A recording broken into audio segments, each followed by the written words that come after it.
Shalom jemaat Tuhan, puji nama Tuhan. Setiap kita boleh beribadah bersama-sama hari ini, bukan karena kuat dan gagah kita, semua karena kebaikan Tuhan. Biar setiap kita setia di hadapan Tuhan.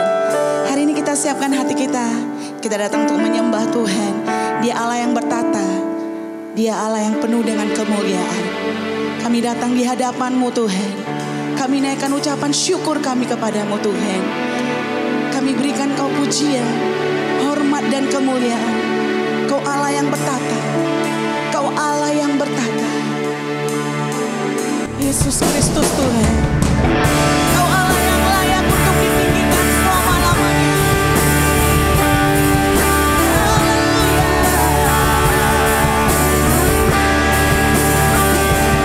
Dipuji,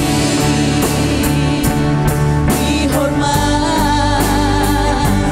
bagi Yesus yang duduk di tahta, berkuasa mulia.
Terpujilah namamu Tuhan. Dulu, sekarang, sampai selama-lamanya.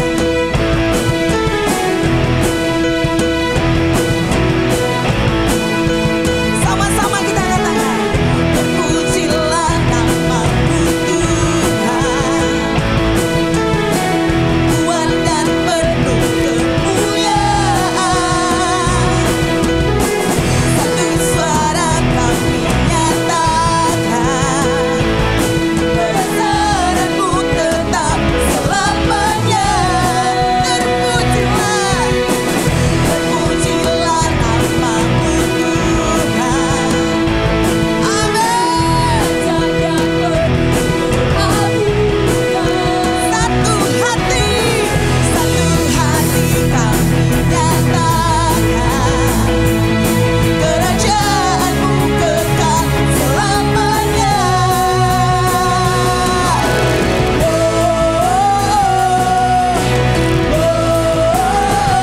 Engkaulah Raja atas dunia, yang menghancurkan kutuk dan membebaskan jiwa. Kami bersorak, bertepuk tangan. Engkau Tuhan, percaya dan meminta untuk selamanya. Pujilah namamu Tuhan, ajaib dan penuh keagungan. Satu hati kami nyatakan, kerajaan-Mu kekal selamanya. Sama-sama.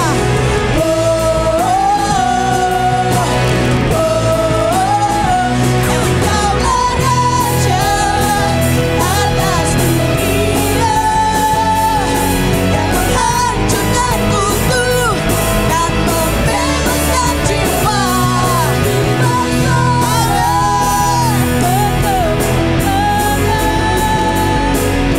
Tuhan percaya dan meminta. Engkaulah Raja, Engkaulah Raja atas dunia, yang menghancurkan kutuk dan membebaskan jiwa. Engkaulah Raja atas dunia, dan membebaskan jiwa. Kami bersorak, bertepuk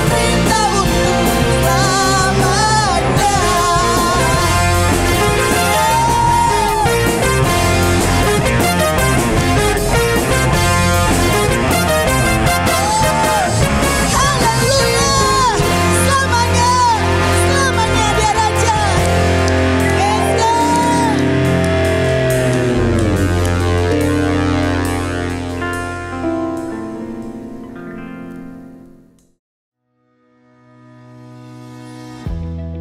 Shalom murid Kristus, kami ingin memberitahukan kepada Anda bahwa rekening gereja telah mengalami perubahan.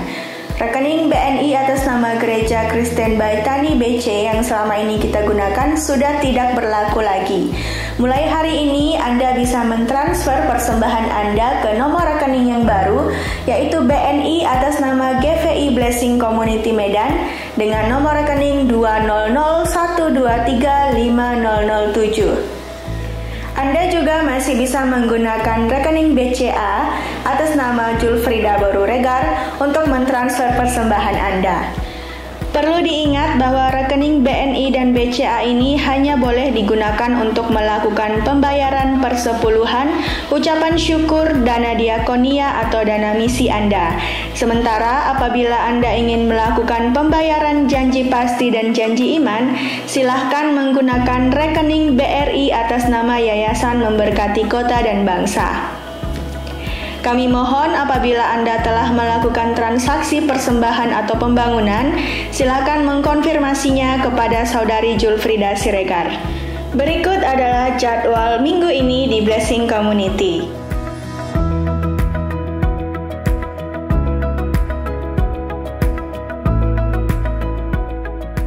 Bila Anda rindu didoakan, silakan hubungi kontak doa atas nama Bapak Kiwan Loli di nomor berikut. Berikan donasi Anda, saudara, kepada mereka yang terdampak COVID-19 melalui paket bantuan senilai 250.000 per paket dengan mengirimkannya ke nomor rekening BNI berikut.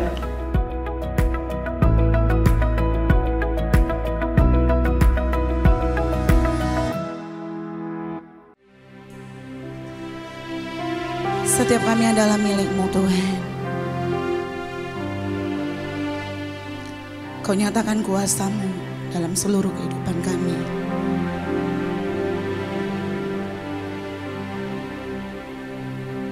Kau nyatakan kebaikan-Mu dalam seluruh kehidupan kami.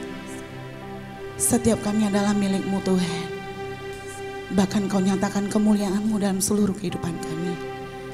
Terima kasih Tuhan Yesus. Biar Roh-Mu yang hidup ada dalam setiap kami. Yesus Tuhan.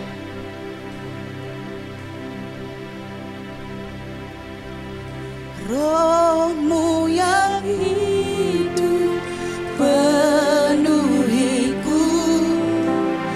mengalir dalamku. Jiwaku tenang bersama-Mu dalam naungan-Mu.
Bersama-sama kita katakan sambil mengangkat tangan kita di hadapan Tuhan.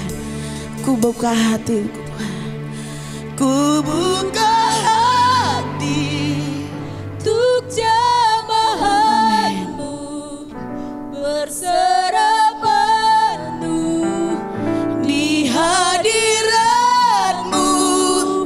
Kau ambil alih seluruh hidupku di altar-Mu, menyembah-Mu.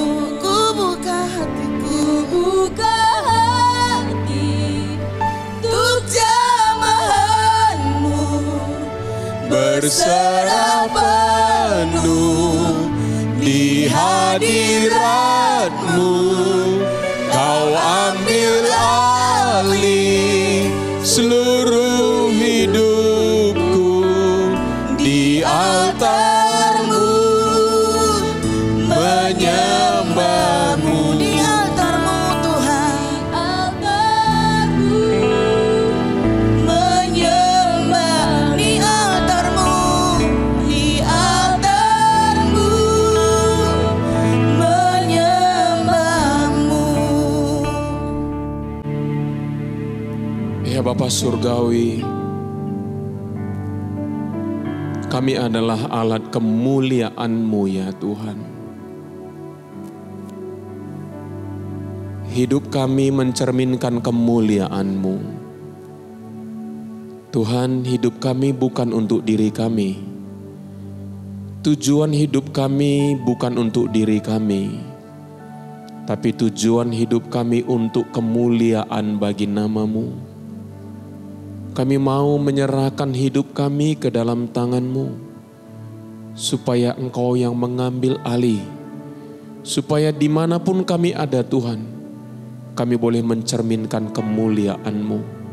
Ya Tuhan, supaya dimanapun kami ada, kami boleh menyebarkan bau keharuman, kemuliaan-Mu, mencerminkan kerajaan-Mu, di tengah-tengah keluarga kami, di tengah-tengah lingkungan kami, di tengah-tengah pekerjaan kami, bahkan di tengah-tengah situasi pandemik yang secara global terjadi di tengah-tengah dunia ini.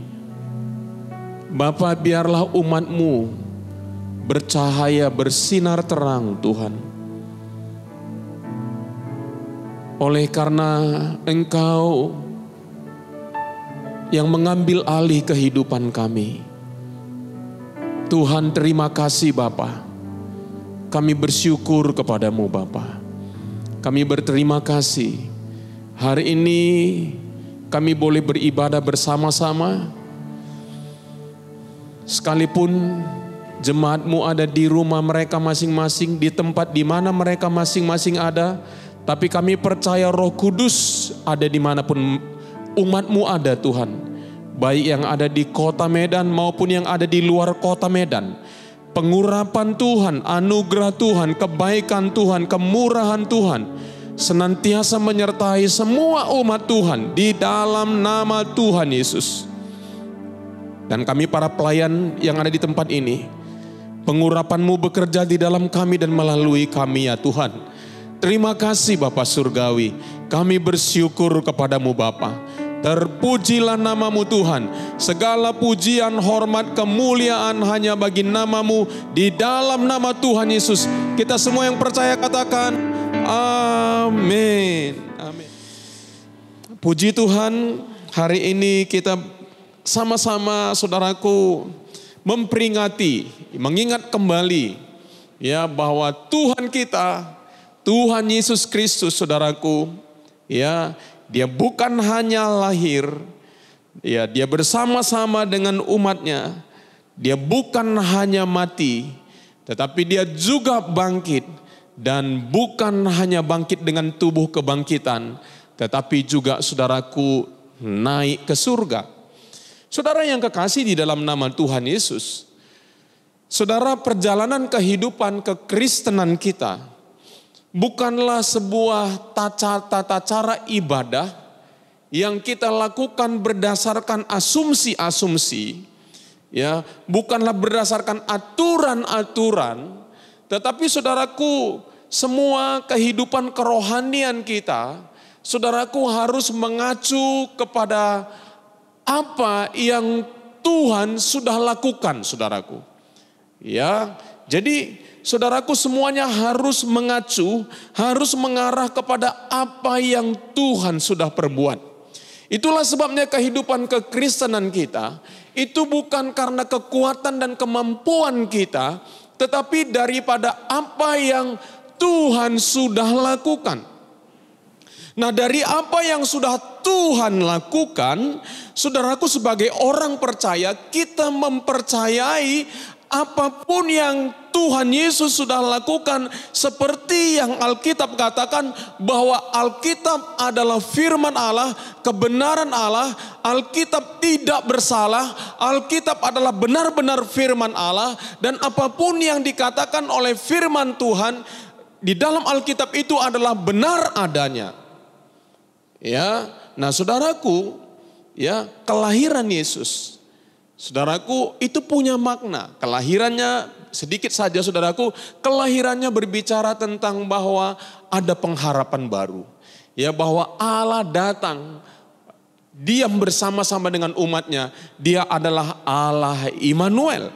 Ada pengharapan baru dan Allah memberikan teladan cara hidup. Kalau kita mau melihat seandainya, bagaimanakah seandainya jika Allah hidup di atas muka bumi, kita bisa belajar dari mana? Kita bisa belajar dari Yesus.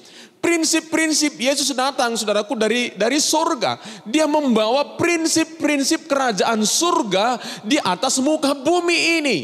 Jadi kalau kita mau melihat seperti apakah prinsip-prinsip kerajaan Allah dipraktekkan di tengah-tengah kehidupan dunia yang sudah jatuh ke dalam dosa, bacalah firman Tuhan dan lihatlah kehidupan Yesus. Itu adalah prinsip-prinsip kerajaan Allah, saudaraku, yang hidup di tengah-tengah dunia ini.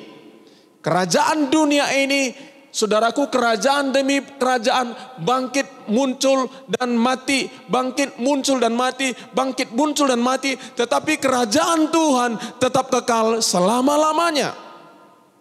Nah, jadi saudaraku, kerajaan Tuhan tidak dapat, saudaraku, dibendung oleh apapun. Nah, pemerintahan kerajaan Allah berbicara bukan, saudaraku, seperti pemerintahan kerajaan dunia ini. Pemerintahan kerajaan Allah berbicara apa? Berbicara tentang gaya hidup, pola pikir, cara pandang. Jadi saudara, kalau saudara mau, ya, saudaraku, supaya di tengah-tengah kehidupan keluargamu ada, saudaraku, pola pemerintahan kerajaan Allah, praktekkanlah firman Tuhan. Kalau engkau ingin di dalam bisnismu, di dalam usahamu, dimanapun engkau ada, di sana, saudaraku, pemerintahan kerajaan Allah bisa dinyatakan, praktekkanlah firman Tuhan. Sekalipun, saudaraku, bukan engkau sebagai pemimpin di tempat tersebut, tetapi gaya hidupmu itu bisa mempengaruhi sekeliling kehidupan saudara. Kenapa? Karena gaya hidup kerajaan sorga itu begitu menarik dan begitu luar biasanya, saudara. Ya.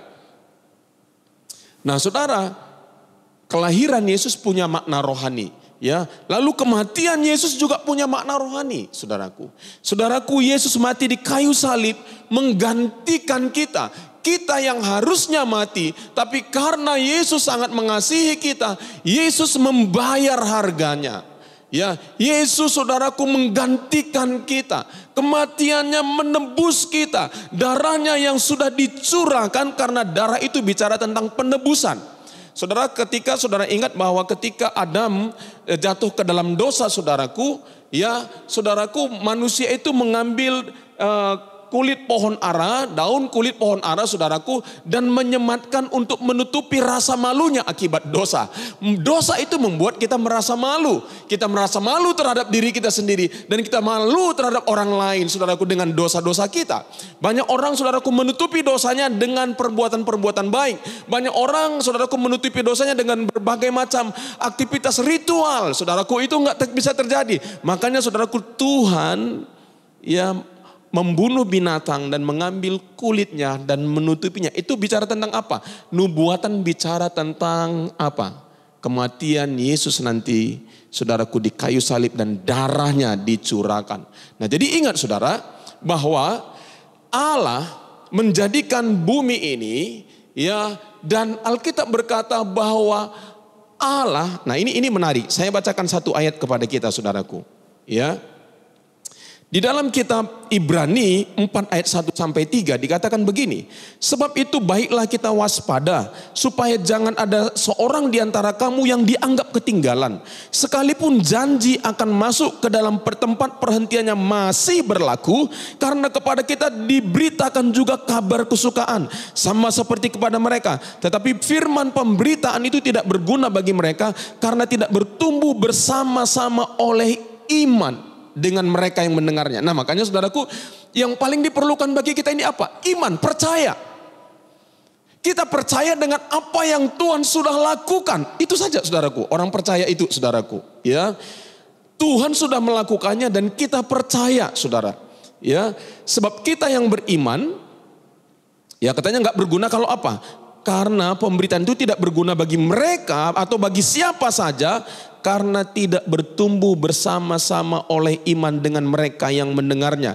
Sebab kita yang beriman akan masuk ke tempat perhentian seperti yang ia katakan, sehingga aku bersumpah dalam murkaku mereka takkan masuk ke tempat perhentianku. Dengar baik-baik. Sekalipun pekerjaannya sudah selesai sejak dunia dijadikan. Jadi pekerjaan Allah atas dunia ini udah selesai. Saudara, ketika Adam dan Hawa jatuh ke dalam dosa, Tuhan gak terkejut. Segala sesuatu, ya, tidak ada kegagalan manusia yang bisa menghentikan rencana Allah, yang bisa menghentikan pekerjaan Allah. Jadi Allah sudah menyediakan. Kenapa? Karena ketika Allah menjadikan manusia, saudaraku, Allah menjadikan manusia dengan sebuah, memberikan manusia kehendak bebas. Dan artinya bahwa ada resiko. Ada risiko bahwa manusia memberontak. Ada risiko manusia buatan Allah bisa memberontak. Sekalipun Adam dan Hawa tidak memberontak, saya bisa memberontak, saudara bisa memberontak. Tetapi sekalipun demikian, sekalipun Adam dan Hawa tidak jatuh ke dalam dosa, saudara dan saya berdosa, Yesus akan tetap mati juga. Jadi tidak ada sesuatu yang mengejutkan bagi Tuhan yang terjadi di atas muka bumi ini. Firman Tuhan berkata bahwa pekerjaannya sudah selesai sejak dunia dijadikan. Jadi enggak ada yang mengejutkan sama Tuhan. Kegagalan-kegagalan kita enggak ada yang mengejutkan sama Tuhan. Semuanya sudah selesai, hidup kita semuanya sudah selesai.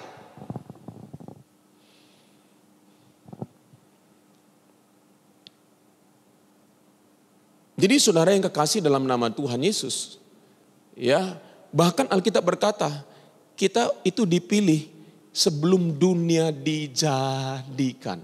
Wow, betapa luar biasanya saudaraku pekerjaan-pekerjaan Tuhan. Ya, kita meneruskan tentang makna rohani. Nah, tadi kita berbicara tentang kematian Tuhan. Lalu kebangkitan Yesus. Kebangkitan Yesus itu berbicara tentang apa? Berbicara tentang saudaraku, tadi kematian Yesus kita mati juga terhadap diri kita, mati juga terhadap ego kita, dan kebangkitan Yesus bicara tentang apa? Tentang kehidupan yang baru. Kita bisa hidup seperti Yesus hidup. Ya, nah lalu saudaraku, sekarang kita bicara tentang kenaikannya. Apa maksud kenaikannya? Ya, nah tema khotbah kita hari ini adalah Yesus naik ke surga bagi kita. Kebenaran dan saksi. Nah mari kita lihat dulu kesaksian kenaikan Kristus ke surga. Mari kita baca sama-sama Kisah Rasul 1 ayat 1 sampai yang ketiga. Ya, dan kita akan lanjutkan nanti selanjutnya.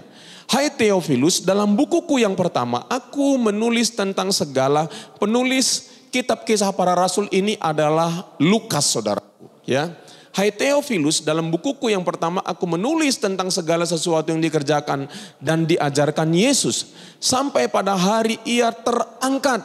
Sebelum itu ia telah memberi perintahnya oleh Roh Kudus kepada rasul-rasul yang dipilihnya kepada mereka. Lihat, ini membuktikan.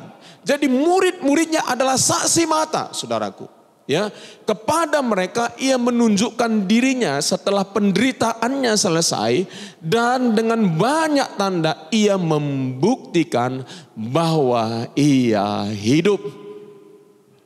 Ya, sebab selama 40 hari ia berulang-ulang menampakkan diri dan berbicara kepada mereka tentang apa? Kerajaan Allah.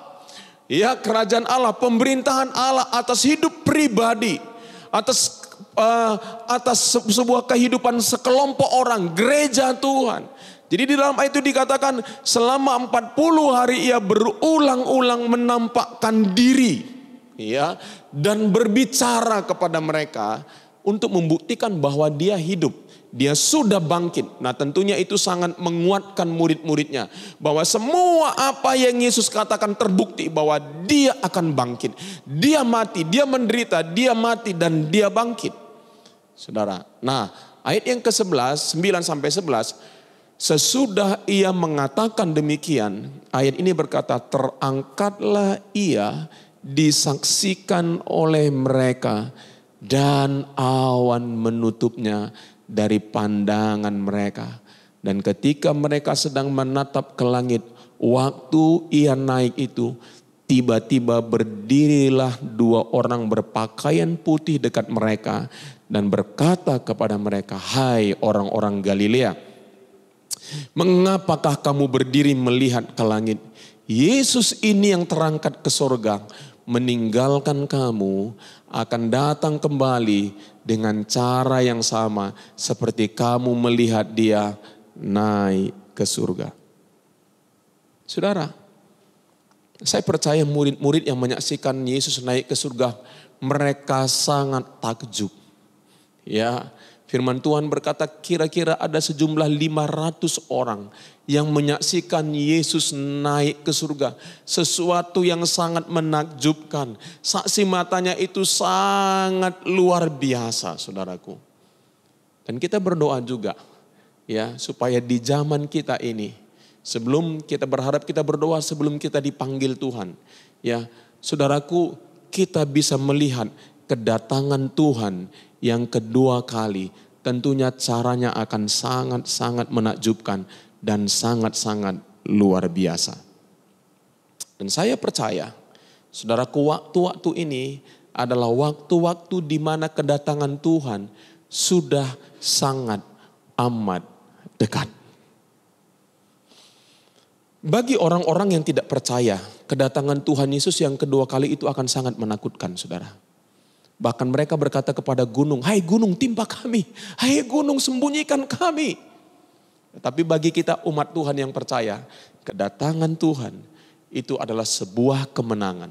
Kedatangan Tuhan adalah sebuah sukacita yang besar, saudaraku. Itulah sebabnya kita sebagai umat Tuhan adalah umat yang berpengharapan.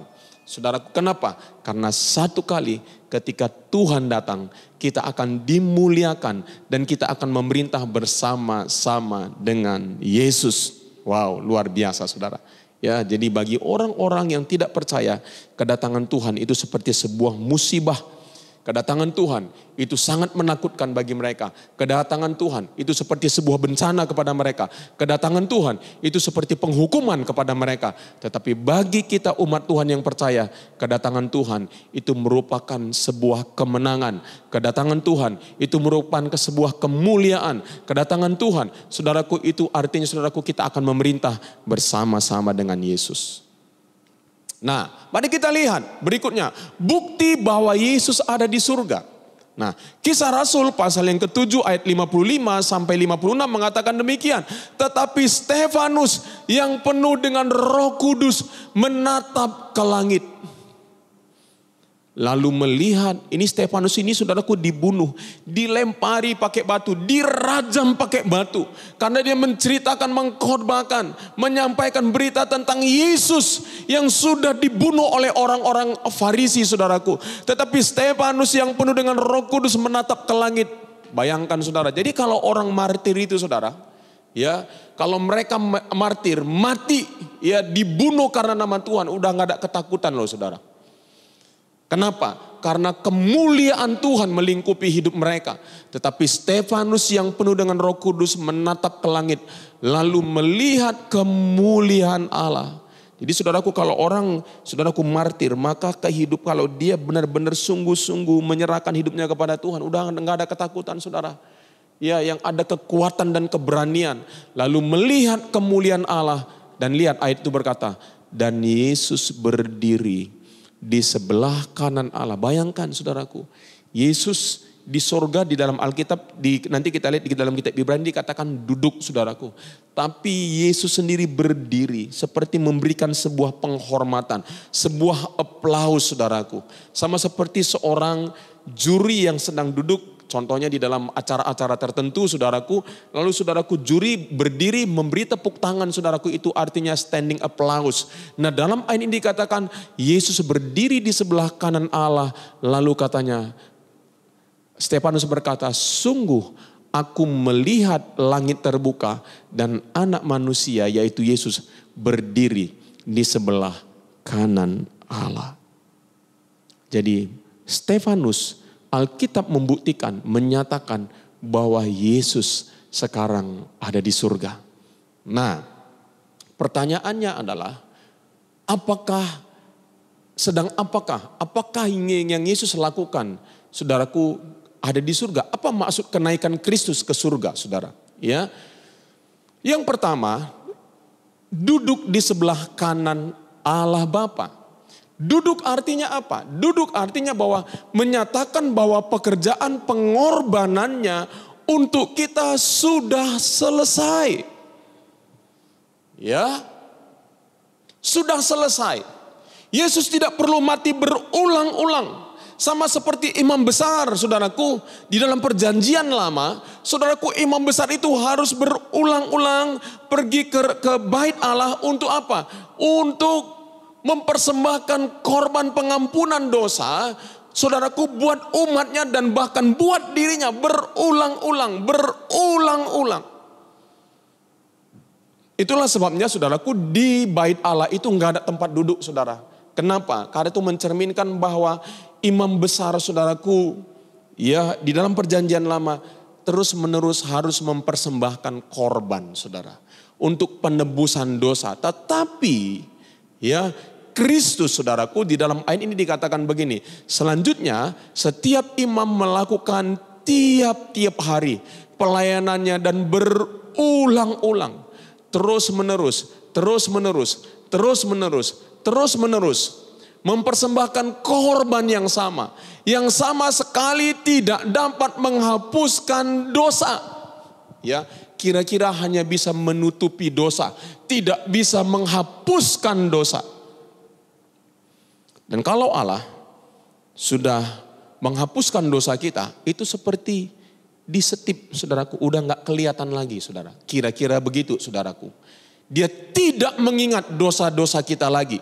Tetapi setelah ia mempersembahkan hanya satu korban saja karena dosa, yaitu dirinya sendiri, ia duduk selama-lamanya di sebelah kanan Allah. Duduk, ya, artinya apa? Sudah berhenti bekerja. Saya kasih contoh ketika saudara ya bekerja ya di luar, bekerja capek saudaraku, lalu saudara pulang ke rumah dan saudara duduk, itu artinya saudara beristirahat. Jadi saudaraku, pekerjaan penebusan Tuhan buat hidup kita, saudara, itu sudah selesai. Ya, saudaraku, Tuhan sudah menebus kita, Tuhan sudah mengampuni kita. Nah, bagaimana kalau kita jatuh ke dalam dosa? Alkitab bilang begini, ya, jika engkau mengaku dosamu, Allah adalah setia dan adil. Dia akan mengampunimu, ya, dan menyucikan engkau dari segala dosa-dosamu. Saudaraku, selalu Allah itu ada obat penawarnya, saudaraku. Tuhan tentunya saudaraku rindu, Kalau kita menjadi umatnya, kita hidup sesuai dengan kehendaknya. Kita hidup sesuai dengan kebenarannya. Kenapa? Karena dosa kita sudah diampuni, kita sudah ditebus. Tetapi seandainya kita gagal, ada penawarnya. Yesus enggak turun lagi ke atas muka bumi ini, lalu mati dan disalibkan lagi. No, sekali saja. Itu cukup, saudaraku. Ya, jadi setiap kali kita gagal dalam perjalanan kehidupan kekristenan kita, saudara jangan tertuduh. Yang paling penting begini, ketika saudara gagal jatuh ke dalam dosa, saudara cukup rendah hati berkata, Tuhan ampuni saya. Ya. Dan bukan hanya itu saudaraku, di dalam kitab Yakobus dikatakan jika kamu saling mengaku dosamu, ya, maka kamu akan sembuh. Saudaraku, betapa pentingnya. Kenapa saudaraku? Karena setelah Yesus menghapus dosa kita, menebus kita, kita tidak ditentukan untuk hidup terus menerus hidup di dalam dosa. No. Kita tidak ditentukan untuk terus menerus saudaraku jadi korban perbuatan dosa kita. No. Allah mau kita terus bertumbuh menjadi serupa dengan Kristus. Jadi jangan berhenti saudaraku. Atau saudara bilang begini, Tuhan kan baik, Tuhan kan sudah mati buat saya, gampang sekali. Saya mau hidup seperti apa yang saya mau. No, saudaraku, semua kita. Ya, karena apa? Karena dikatakan di dalam Alkitab bahwa kita ini adalah suratan Injil yang terbuka, yang hidup, saudaraku. Ya, kalau saudaraku orang nggak mau membaca Alkitab, dia sebenarnya membaca siapa? Membaca kehidupan kita, saudara. Jangan salah, saudaraku. Orang lain membaca kehidupan kita. Seperti apakah hidup kita? Makanya Paulus berkata begini, hendaklah hidupmu berpadanan dengan Injil. Wow. Apakah hidup kita berpadanan dengan Injil, saudara? Atau kita hanya melakukan sebuah ritual agama? No, saudaraku. Tuhan mau kita menjadi suratan Kristus yang terbuka, yang bisa dibaca oleh semua orang.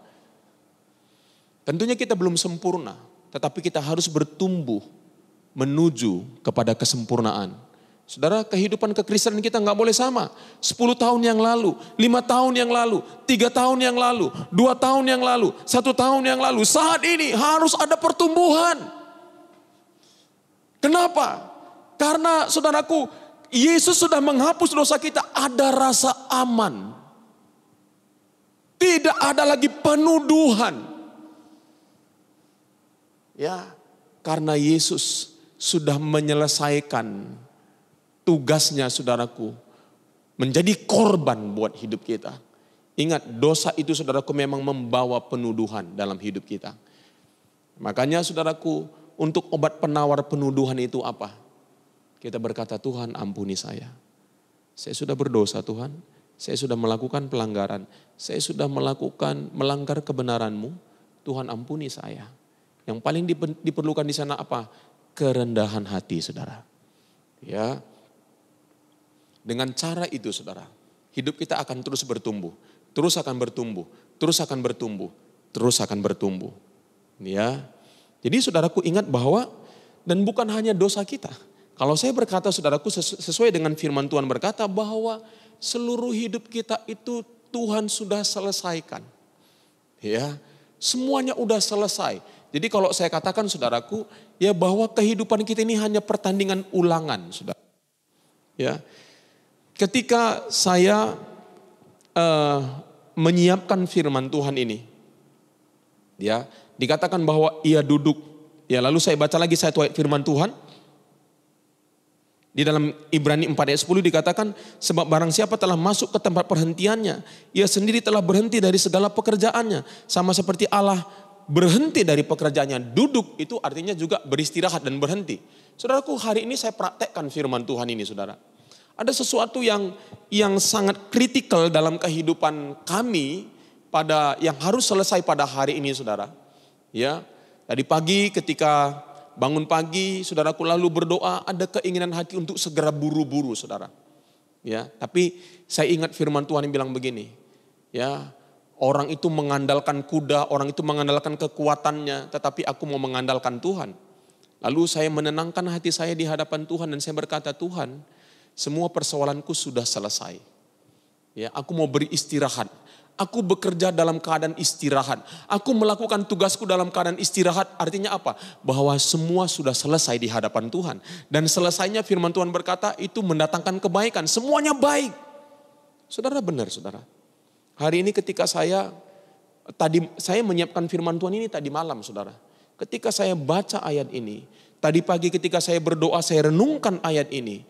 Dan saudaraku selesai berdoa saudaraku. Ya saya percaya kepada Tuhan dan saya berkata kepada Tuhan, Tuhan tuntun kami dalam jalan-jalan-Mu hari ini. Benar saudara, sesuatu yang sangat luar biasa. Tuhan bekerja dengan luar biasa saudara. Sampai tadi kami benar-benar bersyukur kepada Tuhan dan berkata, Tuhan dahsyat, Tuhan luar biasa, Tuhan hebat, firman-Mu benar Tuhan. Bahwa semua pekerjaan-Mu sudah selesai. Sejak dunia diciptakan. Hidupku juga, jadi sebenarnya hidup ini udah pertandingan ulangan aja saudara. Enggak ada yang baru bagi Tuhan. Semuanya udah selesai. Saudara kita punya iman enggak? Saya praktekkan ayat ini tadi pagi saudara. Dan benar, dahsyat sekali saudara. Jadi kalau kita mau mengambil makna rohani. Percaya saudaraku dengan apa yang Tuhan kerjakan saudaraku. Saya berkata begini, Tuhan Engkau ambil alih hidupku. Bukan berarti kita diam-diam, malas-malasan, bukan. Kita lakukan bahagian kita. Kita kerjakan apa yang bisa kita kerjakan. Dan Tuhan akan mengerjakan apa yang tidak sanggup kita kerjakan. Amin saudara. Ini luar biasa sekali, dahsyat sekali saudara. Ya, jadi Allah sudah menyelesaikan. Ya, bagi Allah hidup kita sudah selesai. Nah pertanyaannya apakah kita mau kooperatif dengan Tuhan? Saya berkata ada bahagian Tuhan, ada bahagian kita. Nah bahagian Tuhan sudah lakukan. Ya. Nah apalagi maksud kenaikan Kristus. Yang kedua menyediakan tempat bagi umatnya. Kepastian surga buat kita saudaraku. Jadi saudaraku katanya di dalam Alkitab mari kita baca sama-sama. 1, 2, 3 ya. Di rumah Bapakku banyak tempat tinggal. Jika tidak demikian tentu aku mengatakannya kepadamu. Sebab aku pergi ke situ. Untuk apa? Menyediakan tempat bagimu. Dan apabila aku telah pergi ke situ. Dan telah menyediakan tempat bagimu. Aku akan datang kembali. Dan membawa kamu ke tempatku. Supaya di tempat di mana aku berada. Kamu pun berada. Wow. Saudaraku, nanti kita bersama-sama dengan Tuhan di tempat kemuliaannya di surga yang mulia, saudara. Kita bukan ke tempat satu sosok pribadi yang gak kita kenal. Kita akan ketemu dengan satu sosok pribadi yang kita kenal. Kenapa? Hari ini kita terus menyembahnya. Hari ini kita terus bersekutu dengan dia. Ada di dalam hadiratnya. Setiap hari kita bersama-sama dengan dia. Sekalipun kita tidak melihatnya. Tapi kita bisa merasakan penyertaannya. Kita bisa merasakan kekuatannya. Kita bisa merasakan pertolongannya dalam hidup kita sehari-hari. Jadi nanti di surga saudaraku kita bilang, aduh saya gak kenal siapa-siapa. Kira-kira kalau saudara pergi ke satu tempat yang saudara gak kenal siapa-siapa. Asing gak saudaraku? Pasti asing. Tapi nanti kalau kita ketemu dengan Tuhan. Mungkin saja saudaraku. Ya, itulah sebabnya mengapa kita perlu sungguh-sungguh baca Alkitab. Supaya apa? Supaya kita benar-benar mengenal Tuhan nanti. Saya percaya banyak hal-hal yang belum disingkapkan. Tentunya Allah jauh lebih besar daripada apa yang dapat kita pikirkan, apa yang kita bayangkan. Sampai kita nanti akan sangat-sangat terkagum akan Tuhan kita saudara. Itulah sebabnya setiap umat Tuhan, kita harus intim dengan Tuhan. Sepanjang kita hidup di atas muka bumi ini. Supaya apa?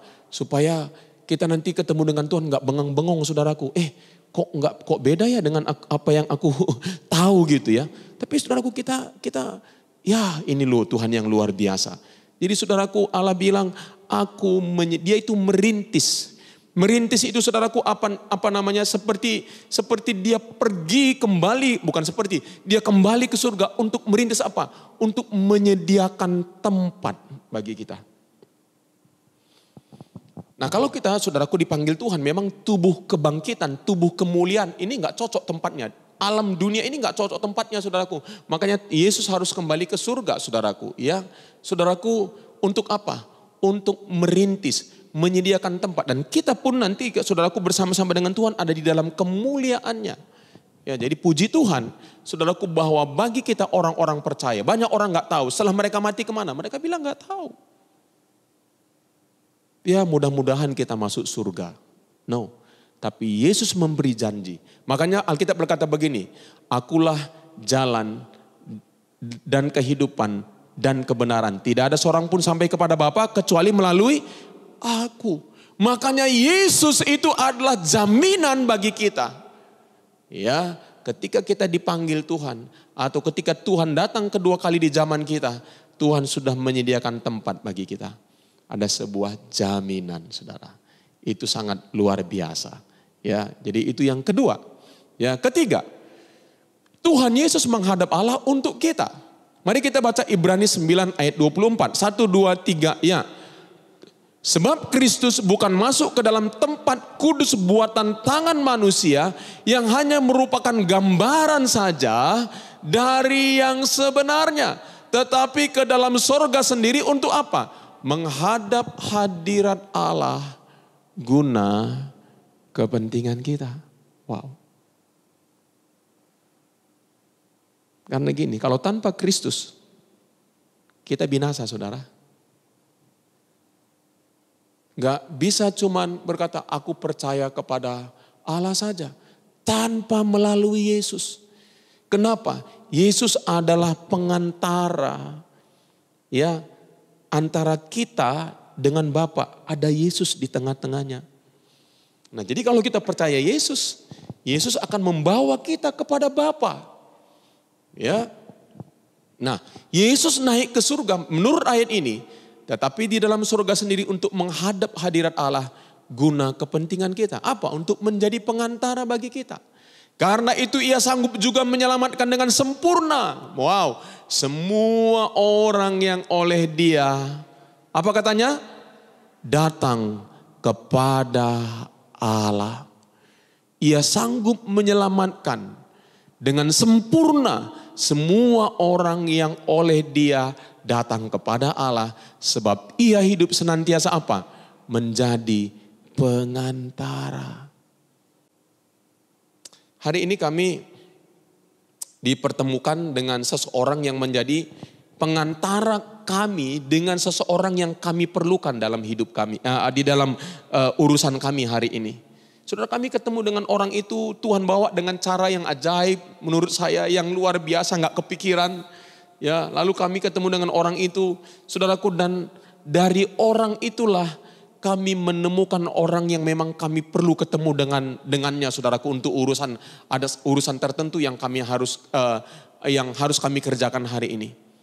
Saudaraku, saya sangat bersyukur dengan pengantara tadi, saudaraku. Ya, kenapa? Saya bilang, wow, untung ya ketemu dengan orang ini.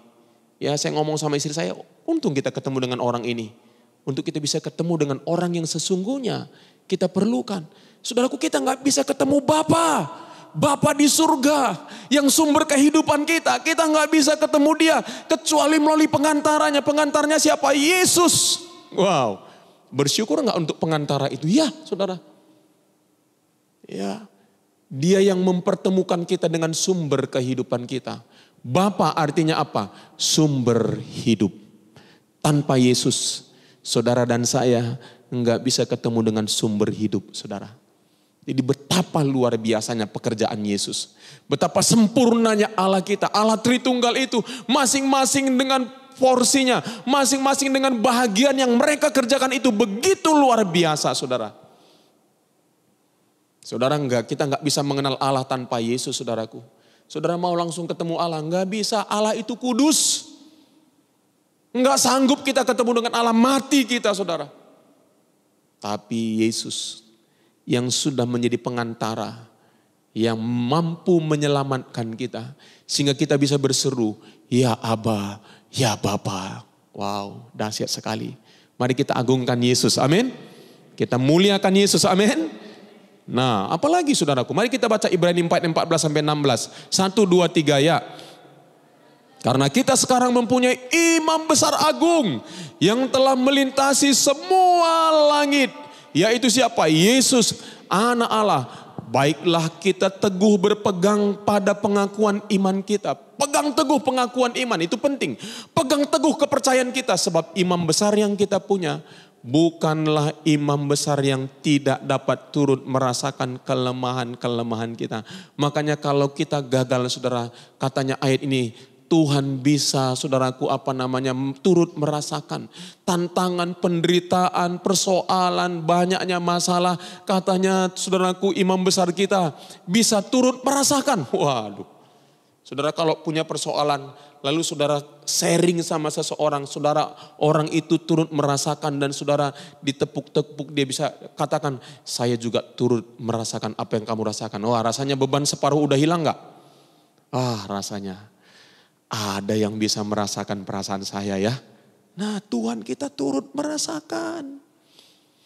Kalau hari ini engkau dalam kesulitan, kesusahan bukan karena dosamu, tapi karena tantangan, karena masalah, karena problem-problem kehidupanmu. Alkitab berkata imam besar kita turut merasakan. Kenapa? Dia udah hidup di atas muka bumi ini.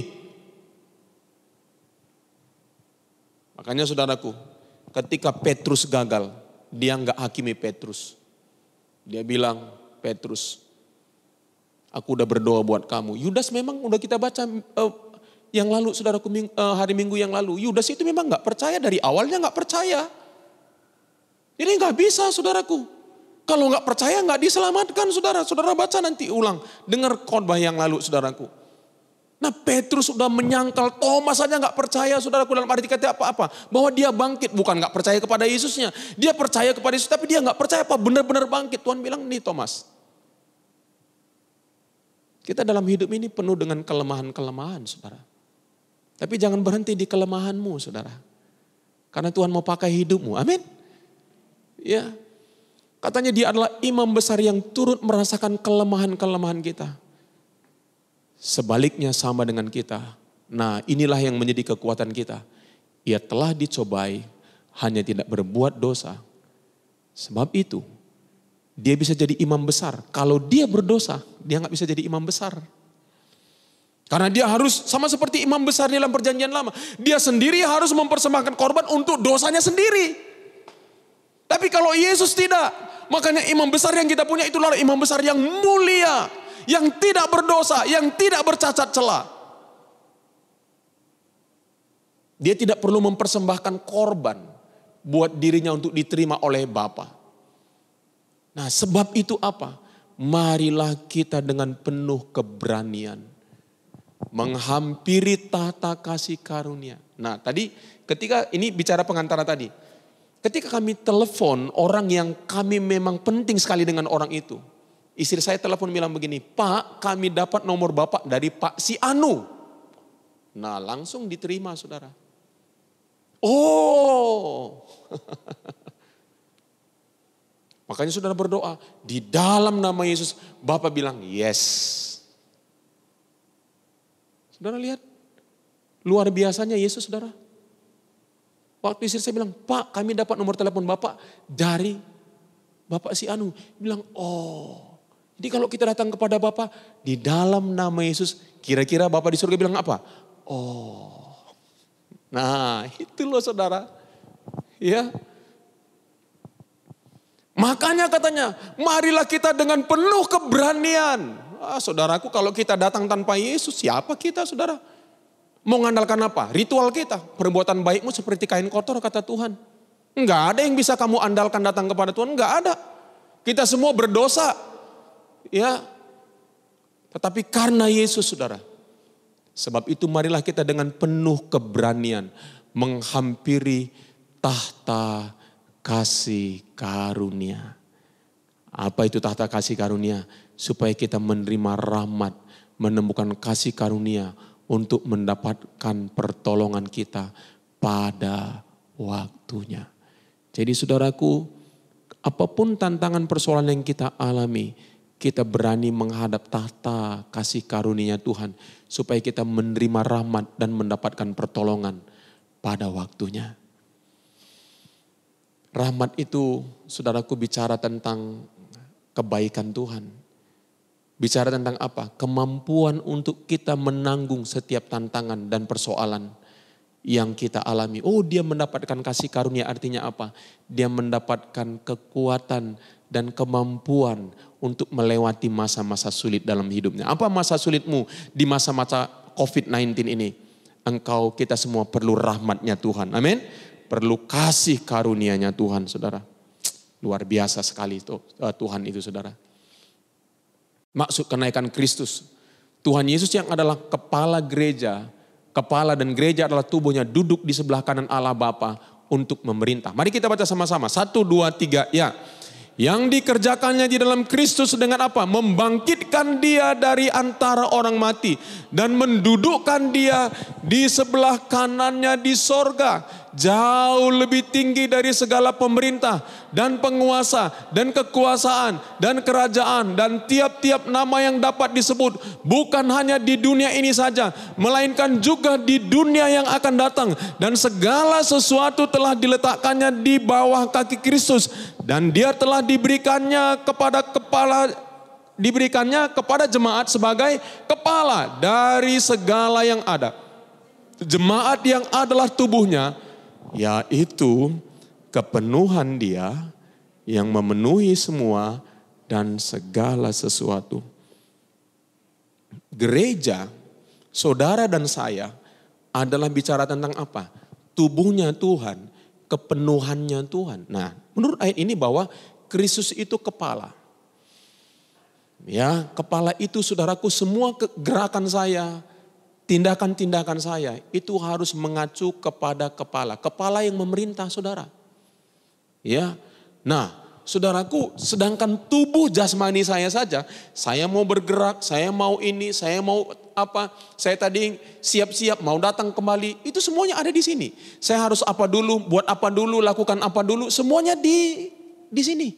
Di kepala saya, saudaraku, apanya? Perencanaannya semua ada di sini. Apa yang harus saya lakukan sepanjang hari, perencanaannya ada di sini, saudara. Nah, jadi aktivitas, jadi kalau sampai tubuh saya tidak lagi connect dengan kepala saya, itu namanya stroke. Sakit. Ya. Jadi saudaraku, jangan sampai kita mengalami stroke. Ya. Tuhan tidak lagi connecting dengan gerejanya, saudaraku. Nah, makanya saudaraku, kepala itu sekarang ada di sorga. Tubuh itu ada di atas muka bumi. Bagaimana caranya supaya bumi sesuai dengan surga, maka tubuhnya Kristus itu harus terkonek dengan kepalanya. Lewat apa? Lewat persekutuan intim kita. Lewat membaca firman Tuhan. Merenungkan firman Tuhan. Lewat doa. Setiap hari kita berdoa. Setiap kali kita bersaat teduh. Setiap kali kita pemuritan, walaupun melalui sosial media. Setiap kali kita melakukan aktivitas-aktivitas kita selalu connect. Makanya saudaraku, kita perlu yang namanya apa? Hidup dalam hadirat Tuhan. Jadi apa, saudara? Supaya doa Bapa kami terjadi. Jadilah kehendakmu di bumi melalui siapa? Melalui gereja. Melalui siapa? Terkecilnya, saya dan saudara. Supaya itu terjadi apa? Sama seperti begini.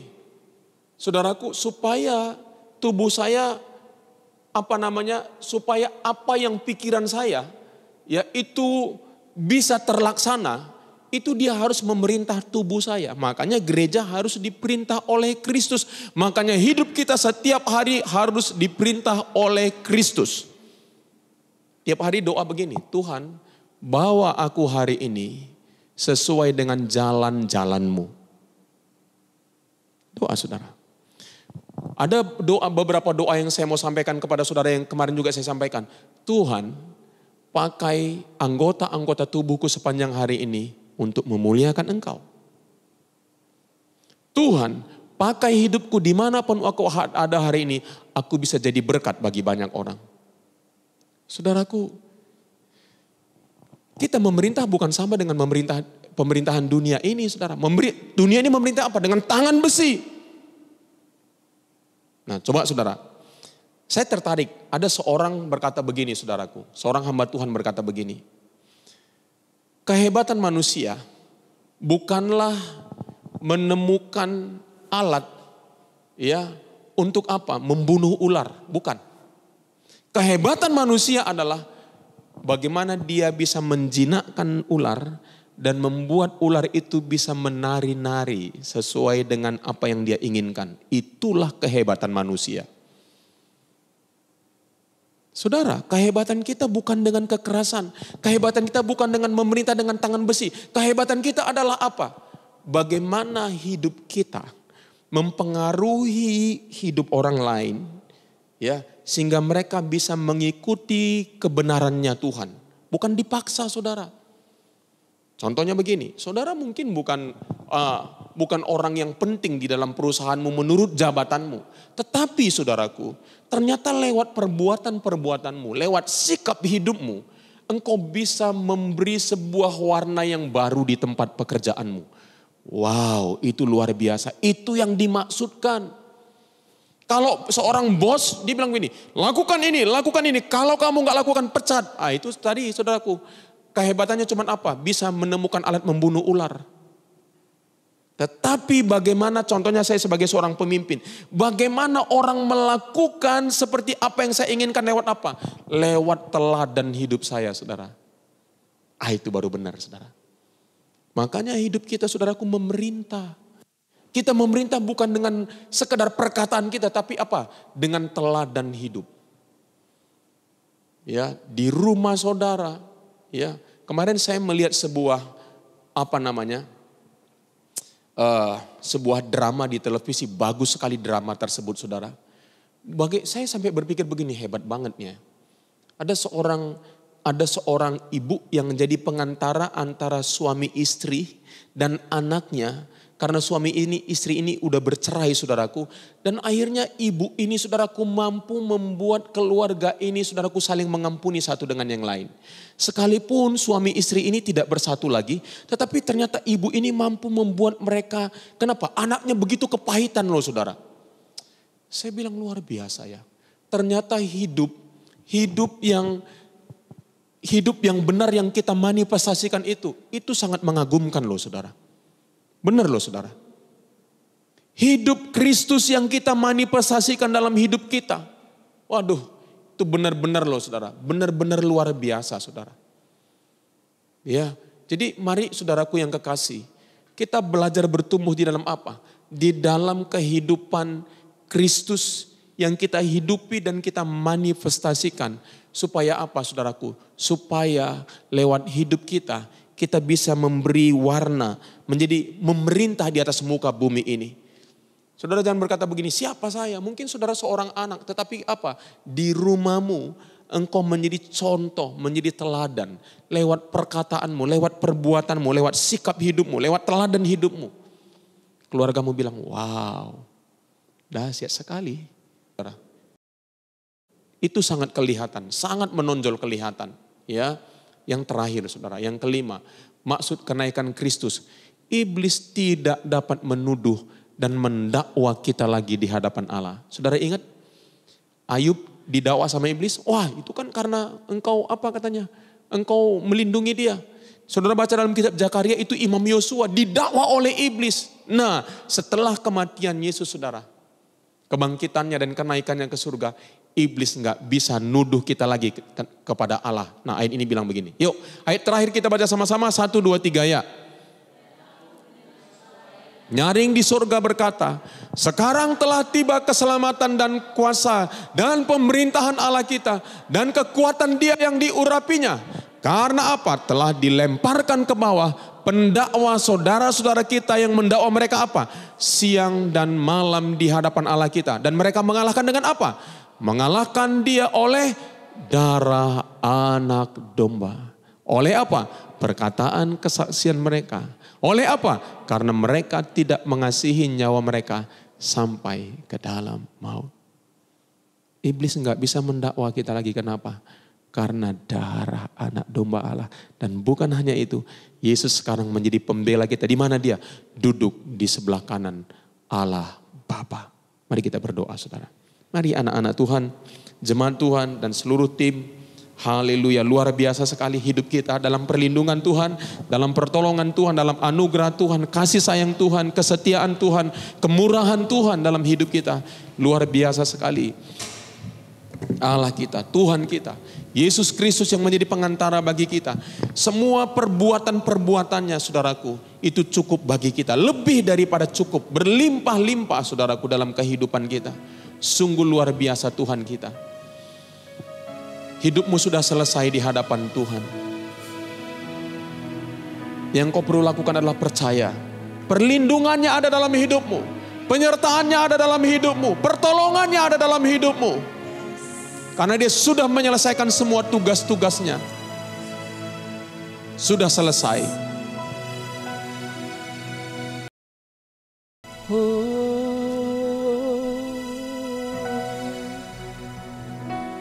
Kau Bapa yang mengasihiku, Kuasamu memulihkanku. Hati yang baru kau berikan, untukku dapat melihat rencanamu indah bagiku. Kau ada di setiap jalanku. Hatiku haus dan lapar akan Engkau. Kaulah segala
Bapa di surga, kami berdoa Tuhan, terima kasih Tuhan untuk kenaikan-Mu ke surga, duduk di sebelah kanan Allah Bapa, menjadi pengantara bagi kami.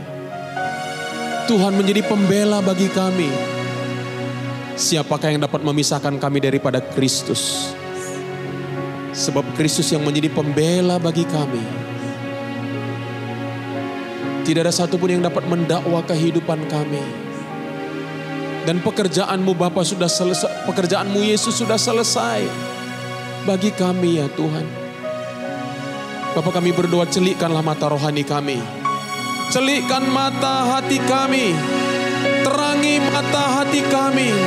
Supaya kami bisa melihat pengharapan apakah yang terkandung di dalam panggilan-Mu buat kehidupan kami.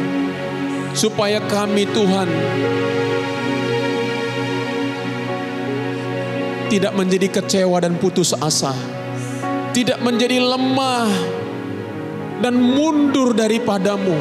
Di tengah-tengah kesulitan kami, Tuhan celikkan mata hati kami. Sama seperti pembantu Elia yang matanya dicelikkan. Dan dia bisa melihat bahwa tentara Allah lebih besar daripada tentara Aram. Demikian juga celikkan mata hati kami. Celikkan mata hati jemaat-Mu masing-masing di dalam nama Yesus. Terangi mata hati kami. Supaya kami kembali memiliki iman dan pengharapan.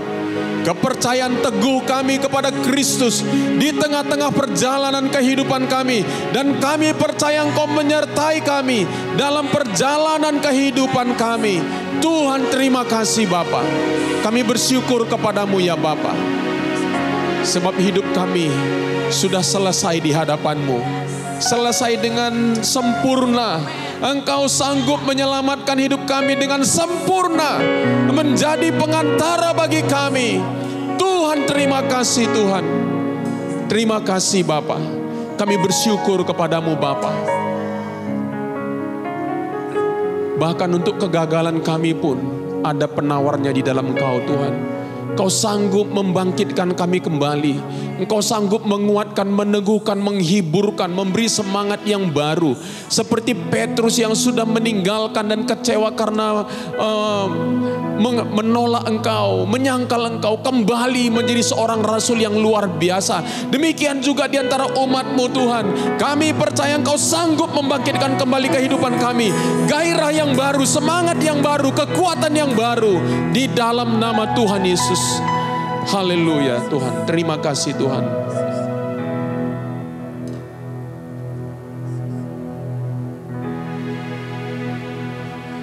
Jesus.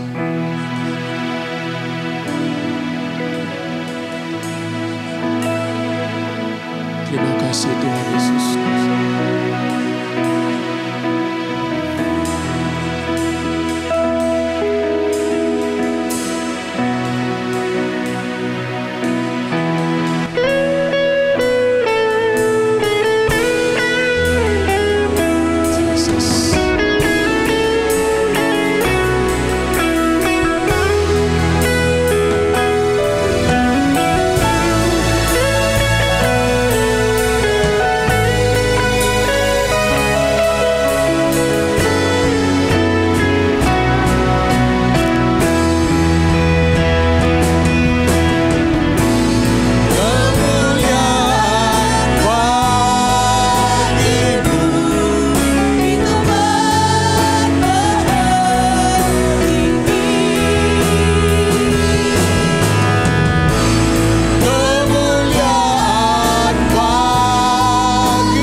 yang maha tinggi.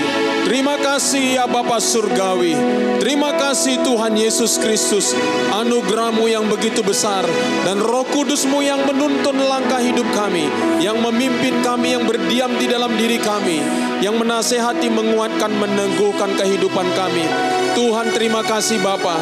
Kami bersyukur kepadamu. Jemaat yang kekasih, mari Engkau kita semua bangkit berdiri. Kita terima berkat sukacita, damai sejahtera, kebaikan, kemurahan daripada Allah Bapa, cinta kasih dan pengorbanan daripada Tuhan Yesus, penyertaan dan persekutuan dari Allah Roh Kudus, menuntun langkah-langkah hidup kita dari hari ini sampai Maranatha Tuhan Yesus datang yang kedua kali. Dan semua yang percaya katakan amin. Amin. Tuhan memberkati. Puji Tuhan.